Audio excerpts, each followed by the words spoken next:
Bonjour en ce dernier jour de mars, soit 60 jours avant les premières régates aux Bermudes. Rentrons donc dans le village en pleine finition. Oula, que c'est triste, que c'est gris.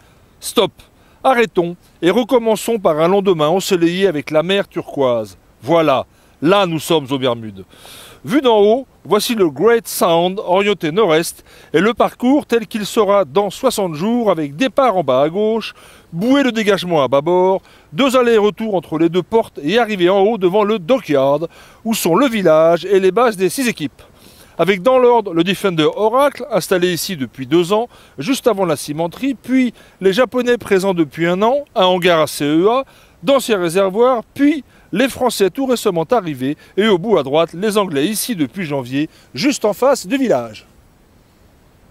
Reprenons le tour des bases avec des vraies images, en commençant par les Anglais, avec une base presque aussi belle qu'à Portsmouth. En remontant, nous avons la base des Français qui mettent leur bateau à l'eau. On saute les anciens réservoirs pour passer à la base japonaise, coincée entre le hangar ACEA et les 2 tours de la cimenterie. Puis nous avons les Américains avec un hangar de plus car ce sont les seuls à avoir 2 AC 50 pieds. Il manque les Suédois installés plus au sud à Morgan Point, dans une base superbe, oulala que c'est grand, Suédois qui se déplaceront au Dockyard aussi pendant les épreuves, juste à côté des Neo-Z sur le terre-plein du village gagné sur la mer.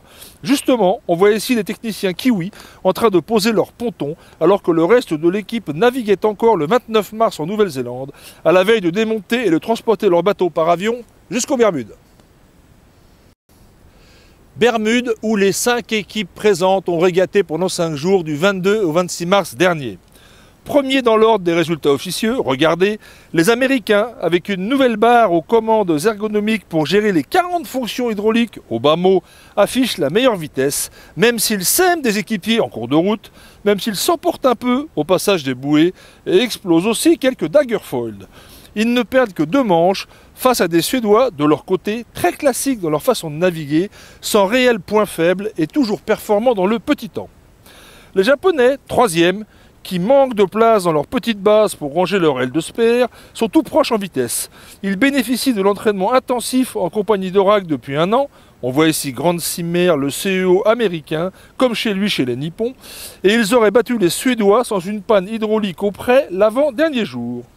Les Anglais, aux belles accélérations et aux manœuvres parfaites, sauf pour le docking, boum, galèrent le premier jour en vitesse pure pour cause d'instabilité, plouf, plouf et replouf, pour finalement rentrer au port pour réparer.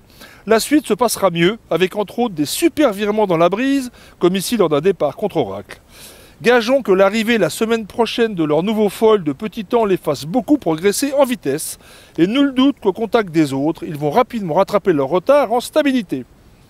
Les Français, timidement à l'écart les premiers jours, encore hésitants sur la procédure de grittage sur le BR, et oui, il fallait bien reculer le bateau avant qu'il ne tombe, ont réussi leur entrée dans l'arène dans le petit temps du dernier jour, et nul doute là aussi que le niveau monte vite en se frottant enfin aux autres. La conclusion est que le trio de tête américain, suédois, japonais est celui qui s'est entraîné le plus souvent au contact. Il n'y a pas de hasard. Et voici les dates d'entraînement autorisées d'ici la coupe, enfin publiées par ACEA, sauf bien sûr pour les kiwis en plein déménagement. La semaine prochaine, je vous parlerai daggerfoil et moment de redressement. D'ici là, bonne chance.